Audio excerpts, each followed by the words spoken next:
Late Albert Einstein ने अपनी theory of relativity में यह पब्लिश किया था कि ब्रह्मांड की सबसे तेज गति से चलने वाली चीज लाइट है, जिसकी गति लगभग 3 लाख किलोमीटर प्रति सेकंड है और यह हमेशा कांस्टेंट रहती है।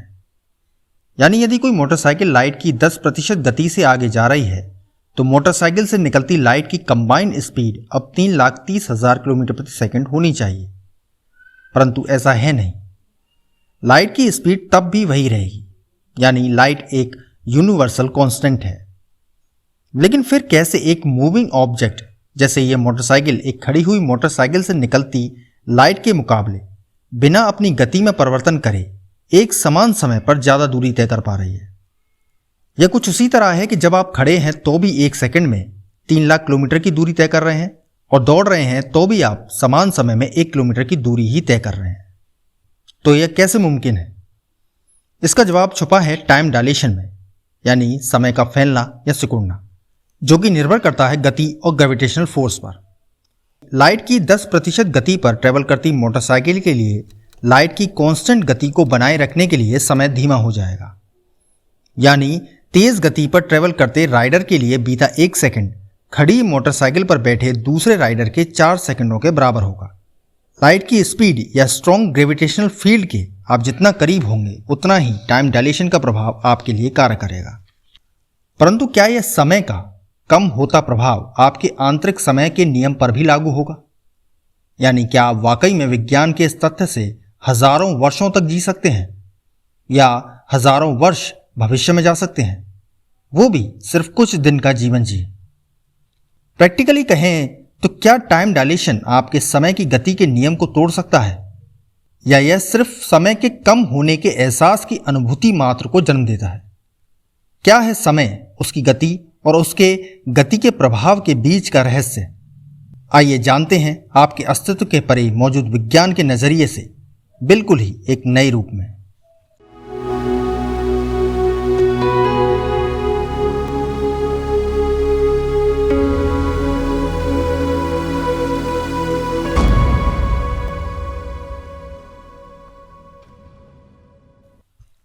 आगे बढ़ने से पहले मैं आपको इस वीडियो और इस थ्योरी की समरी एक सेंटेंस में समझाना चाहूंगा।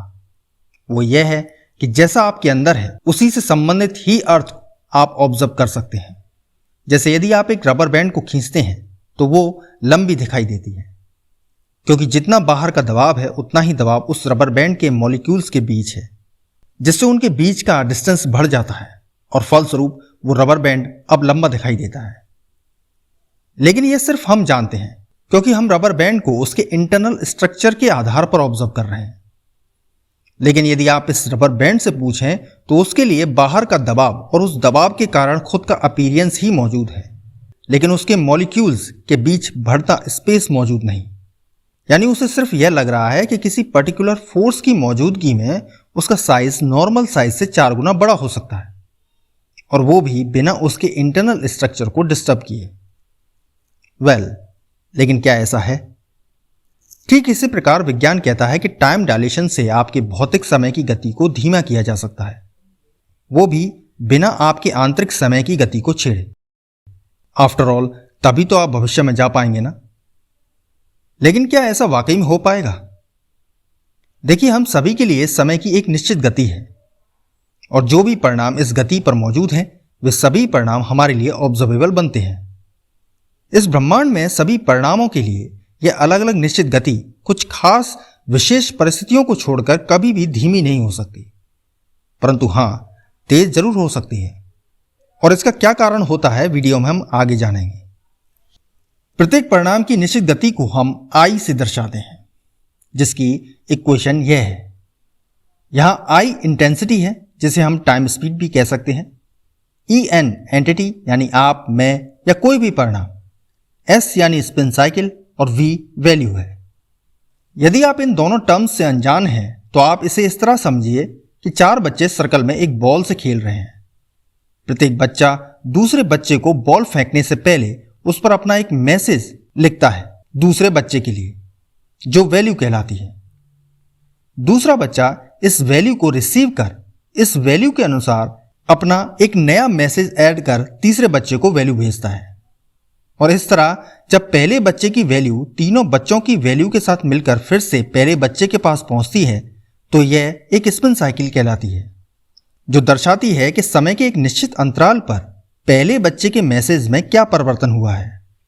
ठीक इसी प्रकार प्रत्येक परिणाम बहुत सी इंफॉर्मेशन का समूह है, जिसमें प्रत्येक इंफॉर्मेशन किसी दूसरी सक्सेसिव इंफॉर्मेशन से वैल्यू के रूप में कम्युनिकेट कर इंफॉर्मेशन के पैटर्न को जन्म देती है, जो सक्सेसिव पैटर्न कहलाता है। यही पैटर्न प्रत्येक परिणाम के भौतिक शरीर की रचना करता है। एक पैटर्न में सभी इंफॉर्मेशन के बीच निश्चित टाइम ड्यूरेशन में वैल्यू में होता एक परिवर्तन उसकी स्पिन साइकिल कहलाती है। यही स्पिन साइकिल प्रत्येक परिणाम के लिए उसकी समय की गति तय करती है। इस इक्वेशन में यह एरो दर्शा रहा है कि परिवर्तन कुछ खास परिस्थितियों को छोड़कर हमेशा अंदर से बाहर की ओर ही होता है। यानी जैसी वैल्यू आपके अंदर बह रही है उसी से संबंधित अर्थ आपको बाहर नजर आएगा।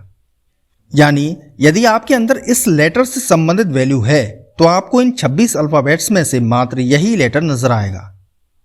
यानी जैसी इंटेंसिटी आपके अंदर है वैसी ही इंटेंसिटी आपको बाहर नजर आएगी। तो हम इस इक्वेशन को इस तरह भी लिख सकते हैं। अब क्योंकि V यानी वैल्यू किसी परिणाम की सभी इंफॉर्मेशन के बीच निश्चित समय के बीच एक परिवर्तन है और प्रत्येक इंफॉर्मेशन क्योंकि बहुत से सेल्स का एक समूह है, तो किसी भी परिणाम की स्पिन साइकिल की इक्वेशन डिटेल में इस तरह लिखी जाएगी। यह इक्वेशन दर्शा रही है कि किसी परिणाम में मौजूद पैटर्न में शामिल सभी इंफॉर्मेशन के सेल्स के बीच वैल्यू अपनी वर्तमान अवस्था से नई अवस्था के बीच टाइम 0 से टाइम 1 की गति से परिवर्तित हो रही है। इन दोनों के बीच का ड्यूरेशन जितना कम होगा उतनी ही अधिक गति से किसी परिणाम में परिवर्तन होंगे। आप इस t0 और t1 को याद रखिएगा क्योंकि यही वो फैक्टर है जो समय की गति से खिलवाड़ करते टाइम डायलेशन के कंसेप्ट पर रोशनी डालेगा। आप कभी भी किसी ऐसे परिणाम का ऑब्जर्वेशन नहीं कर सकते जो संपूर्ण या उसका कोई अर्थ ना हो। जैसे यदि मैं आपको कहूं कि कल आप इसी समय क्या कर रहे होंगे तो आप जरूर इसका अनुमान तो लगा सकते हैं, परंतु संपूर्ण वास्तविकता को नहीं देख सकते, क्योंकि आने वाला कल संपूर्ण नहीं परंतु वर्तमान संपूर्ण है, उसका अर्थ है और अर्थ ही ऑब्जर्वेबल है। किसी परिणाम को संपूर्ण अर्थ के रूप में ऑब्जर्वेबल होने के लिए जरूरी है उसमें मौजूद सभी इंफॉर्मेशन सक्सेसिव पैटर्न में कनेक्ट हों। जैसे ये कुछ लेटर्स हैं जिनका कोई क्रम नहीं, और यदि कोई क्रम नहीं तो सीधी सी बात है अर्थ भी नहीं। लेकिन जब हम इन लेटर्स में से कुछ लेटर्स को एक क्रम में जोड़ते हैं तो पाते हैं अब ये लेटर मिलकर एक अर्थ की रचना कर रहे हैं। लेटर का यह क्रम सक्सेसिव पैटर्न कहलाएगा। इन लेटर्स की तरह ही हम सभी के भौतिक अस्तित्व के अर्थ को बहुत सी अलग अलग इंटेंसिटी की इंफॉर्मेशन सक्सेसिव पैटर्न में जुड़कर पूरा करती हैं, जिसके दो मूलभूत आधार हैं। पहला, एक सक्सेसिव पैटर्न वह अर्थ है जो किसी दूसरे अर्थ को फॉलो कर वजूद में आता है, जिससे वह उस अर्थ का अपने हित में उपयोग तथा उपभोग कर सके। इसे सक्सेसिव वैल्यू कहते हैं।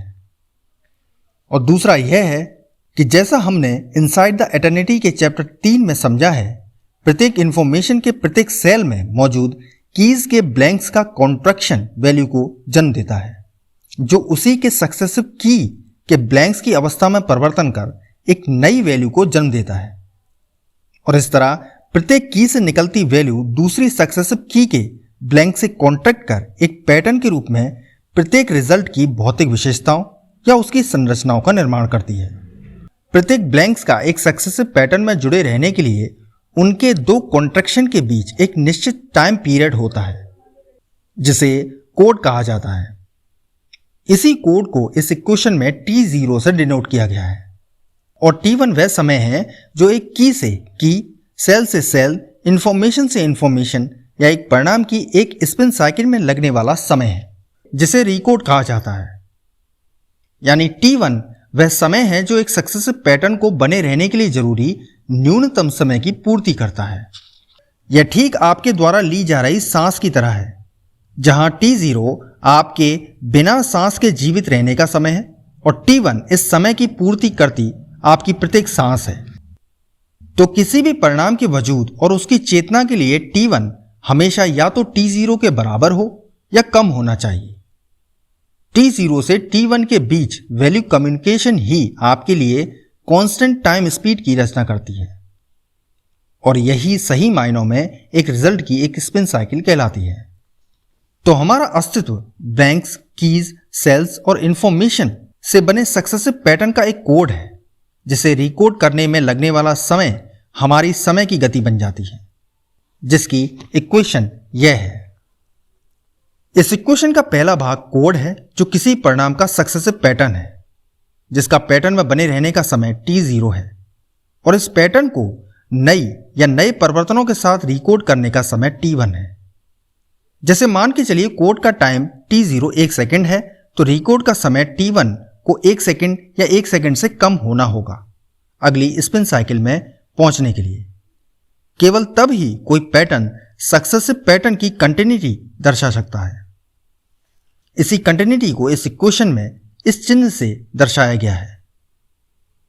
यदि किसी समय T1 मौजूद ना हो या अन्य किसी गति में परिवर्तित हो जाए तो T0 से बंधा कोड अपना पैटर्न खोकर किसी ऐसे दूसरे परिणाम में परिवर्तित होने लगेगा जो उस T1 की गति पर एग्जिस्ट करेगा। जैसे एक मृत शरीर में T1 उस शरीर के कोड के अनुरूप गति का ना होकर अन्य किसी परिणाम में परिवर्तित होने लगता है, जैसे बॉडी का डिकम्पोज होना या एशेज में कन्वर्ट होना। इसी क्रम में टाइम डायलेशन कहता है कि आप जितना लाइट की स्पीड या हाई ग्रेविटेशनल फोर्स के करीब होंगे आपके लिए समय उतना ही धीमा हो जाएगा, यानी T1 की गति धीमी हो जाएगी, क्योंकि यही T1 आपके लिए समय में होते परिवर्तनों की गति तय करता है। तो सीधी सी बात है, जो T1 पहले 1 सेकंड में आपके कोड को रिकोड कर रहा था, यदि उसकी गति अब 2 सेकंड कर दी जाए तो आपके लिए परिवर्तनों की गति भी आधी हो जाएगी, यानी आपके लिए समय की गति और उसके परिवर्तन अब आधे रह जाएंगे। और इस प्रकार जो व्यक्ति पृथ्वी पर 100 साल पूरे करेगा आपके लिए मात्र 50 वर्ष ही निकलेंगे। यानी जो इक्वेशन अब तक यह थी अब यह हो जाएगी, लेकिन इससे यह इक्वेशन पूरी तरह इनवैलिड हो जाती है, क्योंकि आपके कोड के सक्सेसिव पैटर्न में बने रहने का समय T0 पहले से तय है। आप इसे नहीं बदल सकते, क्योंकि इसे बदलने के लिए आपको अपना स्ट्रक्चरल कोड को बदलना होगा जो मौजूदा विज्ञान या इंसान आने वाले शायद सैकड़ों वर्षों में भी नहीं कर सकता। यानी T0 आपके अस्तित्व का वह ब्रेक इवन पॉइंट है जिसे रिकोड करता T1 या तो मौजूद ना हो या धीमा हो जाए, उसका परिणाम एक ही होगा। यानी आपका शरीर उस अवस्था में परिवर्तित होगा जो उस पर्टिकुलर T1 की गति पर एग्जिस्ट करेगी। तो आप केवल 1 दिन जिएंगे और पृथ्वी पर कोई 100 वर्ष पूरा करेगा, इसे आप भूल ही जाइए। तो क्या टाइम डायलेशन गलत है? जी नहीं, वो बिल्कुल ठीक और सही सिद्धांत है, बस हमारा समय को ऑब्जर्व करना गलत है। वीडियो की शुरुआत में मैंने कहा था आपके लिए समय की गति कम नहीं परंतु तेज जरूर हो सकती है। कम न होने का कारण हमने समझ लिया, लेकिन इसके तेज होने के पीछे का कारण है सक्सेसिव पैटर्न की कंटिन्यूटी। जैसे जब आप एक मेटल को तोड़ या मोड़ते हैं तो पाते हैं उसमें एक निश्चित बल या फोर्स लगता है। यह फोर्स आप उसकी सक्सेसिव कंटिन्यूटी के विरुद्ध लगाते हैं, क्योंकि इस ब्रह्मांड का प्रत्येक परिणाम अपने अस्तित्व और अपनी शेप को बनाए रखना चाहता है। तो जब भी कोई घटना या परिणाम किसी दूसरी परिणाम के सक्सेसिव पैटर्न को अपने हित में बदलने के लिए फोर्स लगाता है तो उस परिणाम का सक्सेसिव पैटर्न उस फोर्स के अगेंस्ट उतना ही फोर्स लगाकर उसे संतुलित करता है, जिससे वह अपने सक्सेसिव पैटर्न को बनाए रख सके, जब तक कि एक्सटर्नल फोर्स उसके इंटरनल फोर्स से ज्यादा न हो जाए। फॉर एग्जाम्पल, आप वाटर पंप और उससे बंधे पाइप का उदाहरण लीजिए। जब आप पंप को चालू करेंगे तो प्रति मिनट एक निश्चित मात्रा और गति में पाइप से पानी बाहर आएगा, लेकिन जब आप पाइप पर फोर्स लगाते हैं तो पाएंगे कि अब मोटर आपके फोर्स के अगेंस्ट एक्स्ट्रा फोर्स जनरेट कर रही है, जिससे उसके सक्सेसिव पैटर्न यानी पाइप से पानी का बहाव बना रहे, और फलस्वरूप पानी के बहाव की मात्रा तो समान रहेगी परंतु उस बहाव की गति बढ़ जाएगी। यानी परिवर्तन की मात्रा तो समान रहेगी, बस उस परिवर्तन का डायलेशन या फैलाव हो जाएगा। यानी आपको लगेगा ऐसा कि प्रेशर के साथ पानी ज्यादा आ रहा है, परंतु विद फोर्स या विदाउट फोर्स के साथ आप जब 2 बाल्टियों को भरेंगे तो उनको भरने में समान समय लगेगा, यानी परिवर्तन की मात्रा नहीं बदलेगी। यही सिद्धांत टाइम डायलेशन का अनुभव कर रहे किसी व्यक्ति पर भी लागू होगा। जैसे जैसे कोई व्यक्ति लाइट की स्पीड या हाई ग्रेविटेशनल फोर्स के करीब जाएगा, जो एक फोर्स के रूप में T1 की वैल्यू को बढ़ाना चाहता है, लेकिन क्योंकि उसके सक्सेसिव पैटर्न की इस इक्वेशन के अनुसार T1 को हमेशा या तो T0 के बराबर या कम ही होना होगा, तो उसका सक्सेसिव पैटर्न अपने वजूद की इस इक्वेशन को बनाए रखने के लिए एक्स्ट्रा फोर्स लगाकर एक्सटर्नल फोर्स को संतुलित करेगा, और यह संतुलन उसकी कीज, सेल्स या इंफॉर्मेशन के बीच हो रहे परिवर्तनों की गति को बढ़ाकर होगा। यानी आप जितना टाइम डायलेशन करते जाएंगे उतनी ही T1 की वैल्यू घटकर एक्सटर्नल फोर्स को संतुलित करेगी। इसे परिवर्तनों का फैलाव या डायलेशन ऑफ रिकॉर्ड कहते हैं, जिसमें प्रत्येक स्पिन साइकिल में होने वाला परिवर्तन अब डायलेट होने लगता है।